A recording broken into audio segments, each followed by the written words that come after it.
Gracias, señora presidenta.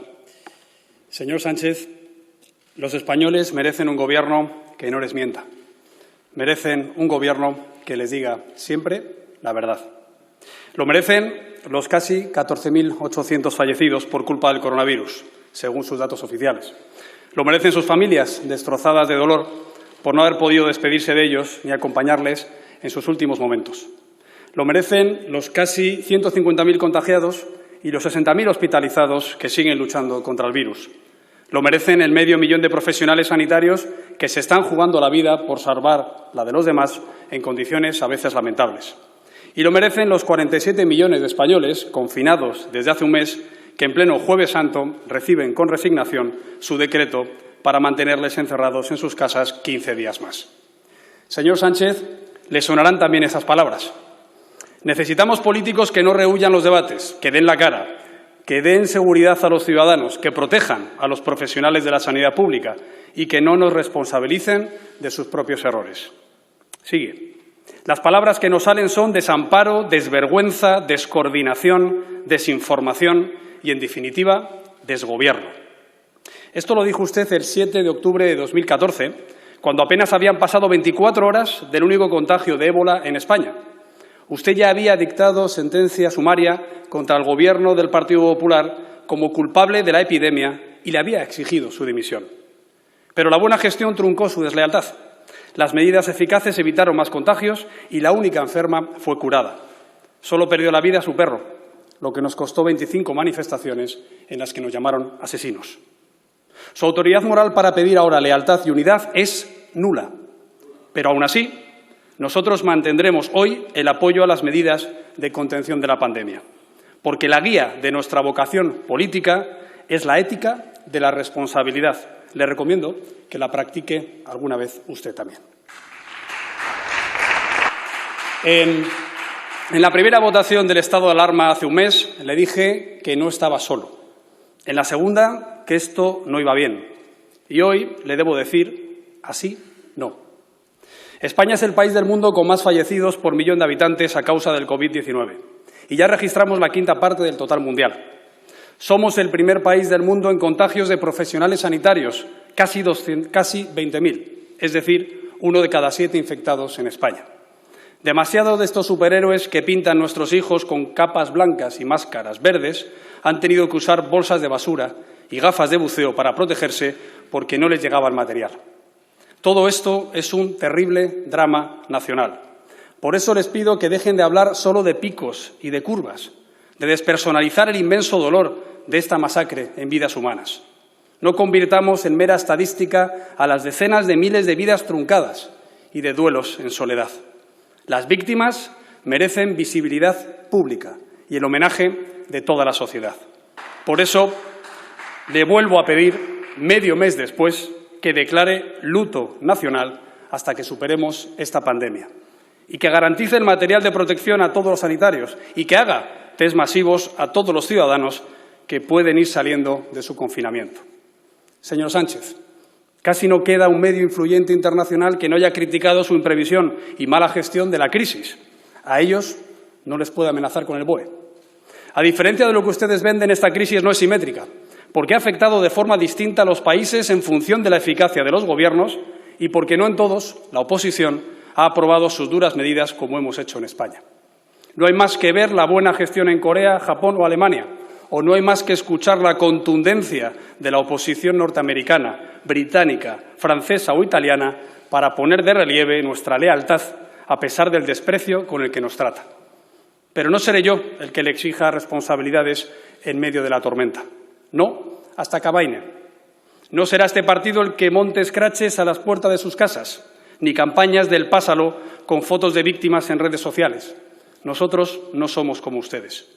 Pero al menos podremos decir lo que consideremos que se debe hacer mejor, aunque solo sea porque estamos apoyando, sin ser ni siquiera consultados, las medidas más drásticas de la historia democrática de España. Ahora que hemos conseguido que se sometan al control parlamentario después de un mes reclamándolo y de 1 millar de iniciativas sin respuesta, debemos ejercer nuestra obligación constitucional como oposición. Más aún, cuando hoy apoyaremos por tercera vez un estado de alarma que ya ha desbordado sobradamente su alcance constitucional. Por esa razón no presentamos propuestas de resolución que avalen su excepcionalidad, pero con un margen de 15 días le advertimos que esta restricción de derechos no es ilimitada. Los poderes máximos que le otorgamos deben ir acompañados de eficacia y de transparencia. Una cosa es intentar contener la expansión de la pandemia y otra muy diferente es confinar la democracia, las libertades constitucionales e incluso las legítimas críticas de la oposición, los medios de comunicación o los propios ciudadanos en las redes sociales. Por encima de la lealtad al Gobierno siempre estará nuestra lealtad a los españoles. Señorías, esta ha sido la crónica de una pandemia anunciada. Ha sido advertida reiteradamente desde hace 3 meses por la Organización Mundial de la Salud y por el Centro Europeo para el Control y Prevención de Enfermedades. Unos organismos cuyas alertas deben ser gestionadas directa y automáticamente por el Ministerio de Sanidad, tal y como establece la Ley General de Salud Pública. Sin embargo, este Gobierno contestó a la reclamación de la OMS el 30 de enero diciendo literalmente que España no va a tener, más allá de algún caso diagnosticado, que no habrá transmisión local o, como mucho, muy limitada y controlada. Cierro comillas. La verdad es que ya somos el segundo país del mundo en contagios, con 150.000, según sus propias cifras oficiales. El 3 de febrero, la OMS advirtió de que las medidas de prevención y control son absolutamente esenciales para garantizar que los trabajadores sanitarios estén protegidos frente al virus. Pero el Gobierno contestó textualmente que España tiene suficientes suministros de equipos personales de emergencia. Cierro comillas. La verdad es que ya llevamos 20.000 profesionales infectados, sin contar servicios sociales, funerarios o de seguridad. El 11 de febrero la OMS insistió en la urgente necesidad de adquirir equipamientos de protección y solo 2 días después la Unión Europea alertó del riesgo de desabastecimiento de productos sanitarios. Pero el Gobierno afirmó que España ya había implementado las medidas preventivas y preparatorias. Cierro comillas. El 24 de febrero, el director de la OMS urgía a la comunidad internacional a hacer todo lo posible para prepararnos para una pandemia. Eso fue 2 días antes de que yo le pidiera al presidente del Gobierno en esta misma Cámara que coordinara la respuesta al coronavirus en vez de mandar a sus ministros a la mesa de negociación con Torra esa misma mañana. Y justo una semana después, el 2 de marzo, el Centro Europeo para el Control y Prevención de Enfermedades, como más tarde hizo el propio Centro de Seguridad Nacional, advirtieron contra la celebración de actos masivos que pudieran propagar el virus. Pero durante toda esa semana, el Gobierno autorizó, a través de sus delegaciones provinciales, centenares de manifestaciones, eventos deportivos y lúdicos. Solo en Madrid alentaron 77 manifestaciones multitudinarias por el 8 de marzo. Señor Sánchez, no es esto. No es esto. ¿De verdad mantiene que ha hecho todo bien? ¿Cree, como su ministro, que este Gobierno no tiene absolutamente nada de lo que arrepentirse? ¿No va a pedir perdón a nadie? Se agradecería, por su parte, menos discurso voluntarista y un poco de sensibilidad, humildad y sinceridad. Lejos de cualquier autocrítica, usted justifica sus decisiones en un supuesto comité de expertos del que nada conocemos y cuya efectividad ha quedado más que cuestionada. Ya le adelanto que cuando acabe esta crisis pediremos las actas de esas reuniones en la comisión de investigación que espero que no veten aquí y sabremos si hubo solo ocultación de datos o también negligencia. Hasta el principal sindicato nacional de funcionarios ha presentado ante el Tribunal Supremo una querella contra su Gobierno por presuntos delitos contra los trabajadores y ha denunciado que solo se ha contratado a 7.000 profesionales de los más de 50.000 que el Gobierno prometió. Tuvo que ser el Partido Popular y las comunidades autónomas en las que gobernamos quienes reclamaran tomar medidas urgentes, después de semanas en las que nos pedían no alarmar. Madrid pidió cerrar colegios, Castilla y León el estado de alarma, Andalucía centralizar el material, Galicia hacer test masivos y Murcia limitar la movilidad. El Gobierno no decidió hasta el 10 de marzo, con la pandemia ya descontrolada, la adquisición centralizada de equipos de protección, intervención y diagnóstico. Y fue tal el escándalo de los timos y las gangas, en palabras de una ministra, que tuvo que devolver la pelota a las autonomías después de haber perdido 10 días críticos para contagiados y para víctimas.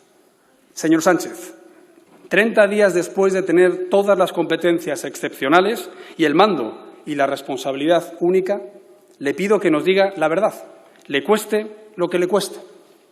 La verdad sobre esa rectificada desescalada, sobre las compras fallidas de material, sobre la necesidad de llevar mascarillas por la calle, o no, sobre la identidad del proveedor de test fraudulentos y sobre cómo pretende improvisar arcas de Noé en medio del diluvio y vulnerando la legalidad. La verdad sobre el uso de nuestros datos personales en las aplicaciones informáticas, sobre el destino de nuestros impuestos para subvenciones a televisiones o sobre las campañas de fake news contra la gestión sanitaria del Partido Popular. La verdad sobre el plan económico de su vicepresidente frente a la libertad empresarial y la propiedad privada, sobre las previsiones reales de déficit y deuda pública y sobre la verdadera condicionalidad que tendría un rescate europeo. Y, sobre todo, díganos si es verdad que el número real de víctimas podría duplicar las cifras oficiales, porque eso sería de extraordinaria gravedad. En esta crisis está funcionando mejor lo que no depende de usted. Los españoles han cumplido con todo lo que les ha pedido, pero usted no ha cumplido con ellos. Señorías, a pesar de todo, seguimos apoyando al Gobierno para salvar vidas, pero no para arruinar España. La crisis sanitaria dejará detrás una profunda crisis económica que también habían negado y ahora tampoco están sabiendo gestionar. El pasado 4 de marzo, la vicepresidenta económica vaticinaba que el impacto del coronavirus sobre la economía española sería poco significativo y transitorio. Pero por ahora ya ha destruido 1 millón de empleos y 120.000 empresas y ya ha forzado a 300.000 empresas y 3 millones de trabajadores a una regulación de empleo por ahora temporal. Les recuerdo que los servicios públicos, sanitarios y sociales se pagan con los impuestos del sector privado. Por eso tenemos que evitar desde el Estado que quiebre lo que le sostiene. El 9 de marzo ofrecía al presidente del Gobierno un plan de choque para amortiguar el impacto económico del coronavirus y para garantizar que nadie se quede atrás. Apenas una hora después, se apresuró a decir que llevaban ya semanas trabajando en su propio plan. El tiempo ha demostrado que no decía la verdad. Tardó 3 días en presentarlo y fue tan insuficiente que contribuyó a que la bolsa española registrara la jornada más negra de toda su historia. 7 días después, lo amplió hasta 200.000 millones de euros, de los que solo han autorizado el 10%, que aún no ha llegado a casi nadie. Eso sí, aprovecharon el decreto para meter a su socio en la comisión del CDI. Precisamente, los decretos que hoy traen a convalidar siguen el programa económico de Podemos y cargan a los empleadores con los costes de la pandemia. Llevo advirtiendo un mes de que combatir un shock de oferta solo con medidas de estímulo de demanda es como intentar achicar agua en un naufragio con un colador. Aún así, señor Sánchez, le transmití personalmente hace 5 días que si necesitaba nuestros votos podríamos negociar estas medidas en base a las propuestas que habíamos hecho públicas hace 2 semanas y que, si no, entendería que no le interesaba nuestro apoyo. Me imagino que debe haber sido así, porque nadie nos ha llamado ni siquiera para explicarnos su contenido. El mismo ninguneo recibimos en los anteriores decretos, pero aún así los pudimos apoyar porque eran más razonables. Difícilmente puede aspirar a reescribir la transición quien no es capaz ni de negociar un decreto.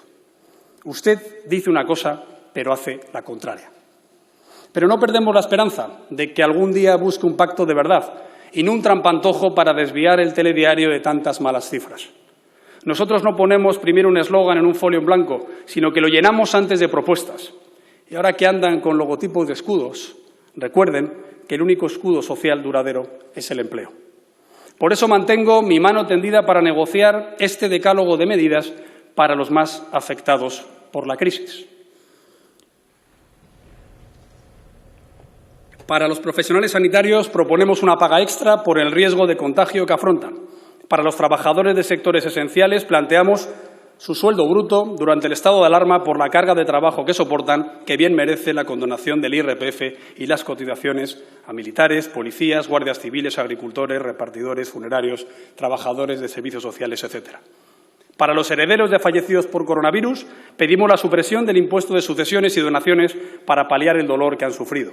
Para los autónomos y las pymes, paralizadas por la crisis, solicitamos la exención de cotizaciones e impuestos hasta un mes después del estado de alarma. Es inexplicable que le cobrara la cuota de marzo a los autónomos en pleno cierre económico.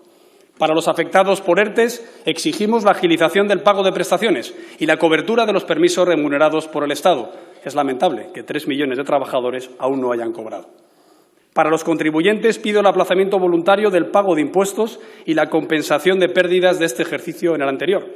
Para las comunidades autónomas reclamamos la devolución de los 2.500 millones de euros de IVA adeudados y de los 1.200 de formación confiscados, así como un refuerzo del Fondo para Gasto Sanitario. Para reactivar todo el sector productivo, proponemos garantizar la liquidez inmediata y suficiente que evite la quiebra de miles de empresas que aún no han recibido los avales prometidos. Para recuperar el empleo, planteamos reducir los costes fiscales, laborales y burocráticos. No se entiende que quienes acceden a los créditos del Gobierno los tengan que usar para pagar impuestos cuando no han ingresado nada. Y, por último, creemos que es necesario un ambicioso plan de flexibilización y competitividad económica, impulsando las leyes de segunda oportunidad de emprendedores, de unidad de mercado y planes específicos para el sector sanitario, turístico, industrial, comercial y exportador. Esta es nuestra propuesta en positivo para reconstruir una economía que puede sufrir una caída del PIB de 2 dígitos y la pérdida de millones de empleos. Somos capaces de hacerlo sin necesidad de buscar enemigos dentro y fuera de nuestro país. Así lo hicimos en 1996 y en 2011 para superar 2 recesiones tremendas y conseguimos crear 7 millones de empleos sin ser rescatados por nadie. El problema no es la reputación de España, sino la credibilidad de un Gobierno que ha despilfarrado 16.000 millones de euros en los decretos electoralistas de las 2 últimas campañas electorales, duplicando el déficit comprometido mientras crecíamos más de un 2%.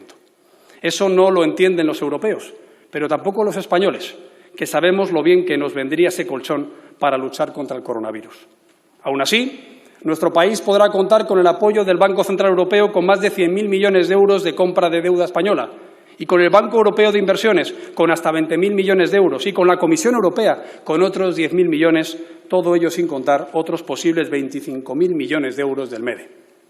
Ahora hay que dejar de lamentarse y ponerse manos a la obra, ocuparse de lo urgente y de lo importante y no lanzar globos sonda para diluir responsabilidades y mutualizar los errores cometidos. Nuestro sistema institucional, económico y laboral es perfectamente válido para afrontar esta crisis si se gestiona correctamente. Diálogo social, siempre, pero complicidad para tomar decisiones ruinosas para los españoles, nunca. Una cosa es predicar y otra es dar trigo. Llevamos casi 2 años ofreciendo hasta 11 pactos al Gobierno en materia de educación, pensiones, política territorial, internacional y social sin obtener respuesta. Por eso no parece sincera la repentina vocación pactista de quien no se ha dignado ni a llamar en 2 semanas a quienes les están aprobando el confinamiento de toda la nación. No hay que tender cortinas de humo ni renovar ningún acuerdo histórico que ya nos permitió convertirnos en una moderna democracia europea. Eso no está en juego, al menos por nuestra parte. No sé si por la de todos sus socios de Gobierno.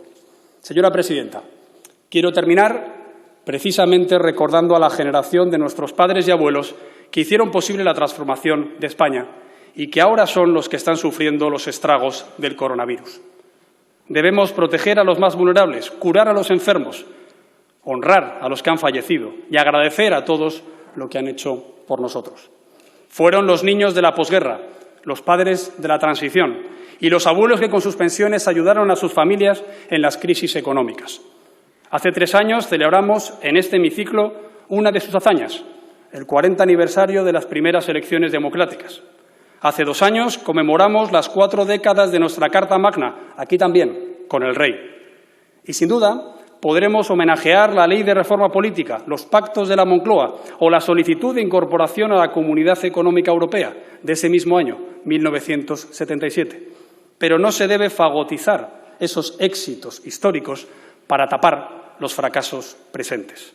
Esa obra está en vigor y el Partido Popular defenderá ese legado frente a cualquier ataque o instrumentalización.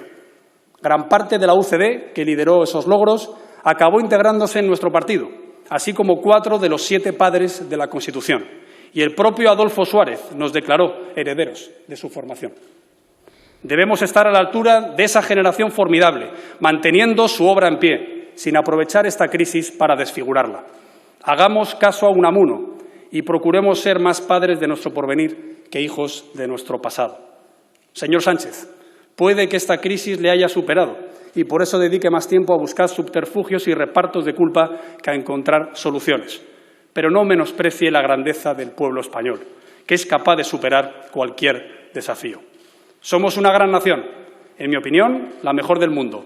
Deje de esconderse en el burladero de la historia, abandone la coraza de la propaganda, lidere de una vez por todas la salida de esa tragedia con determinación, coraje y eficacia, y no dilapide el extraordinario poder que hoy le vamos a conceder otros 15 días más.